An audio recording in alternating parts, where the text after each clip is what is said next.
హుజూరాబాద్ మునుగోడు ఎన్నికల్లో ఖర్చు పెట్టిన వందల కోట్లు ఎక్కడివి అని హుజూరాబాద్ బీజేపీ ఎమ్మెల్యే ఈటెల రాజేందర్ సంచలన వ్యాఖ్యలు చేశారు. నా మాటలపై అబిట్స్ లో లేదా హుజూరాబాద్ చర్చ పెట్టుకుందామా అని సవాల్ విసిరారు. నువ్వు వస్తావా, నీ బానిసలు వస్తారా అంటూ కీలక వ్యాఖ్యలు చేశారు.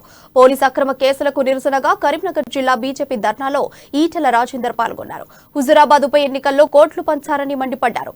ఆ డబ్బుల్ని మానేరు నదిలో ఇసుకను తరలించి దోచుకుంటున్నారని ఆరోపించారు.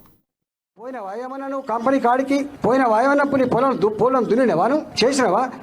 ఎక్కడి నుంచి వచ్చినాయి ఇవాళ? నా కరీంనగర్లో ఖర్చు పెట్టిన, హుజూరాబాద్ ఖర్చు పెట్టిన 600 కోట్లు, గా మునుగోడులో ఖర్చు పెట్టిన 600 కోట్లు. ఇవాళ నువ్వు దేశవ్యాప్తంగా ఏమంటున్నావు?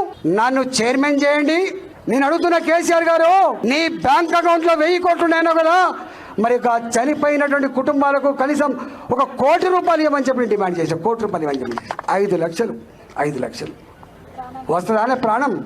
తెలంగాణ ప్రజలారా, డబుల్ బెడ్రూమ్ ఇవ్వలే మీకు, 3 ఎకరాల భూమి ఇవ్వలే మీకు, దళితులకు 10 లక్షల రూపాయలు కేవలం హుజూరాబాద్లో మాత్రమే ఇచ్చిండు. అవి కూడా అందరికి ఇవ్వలేదు.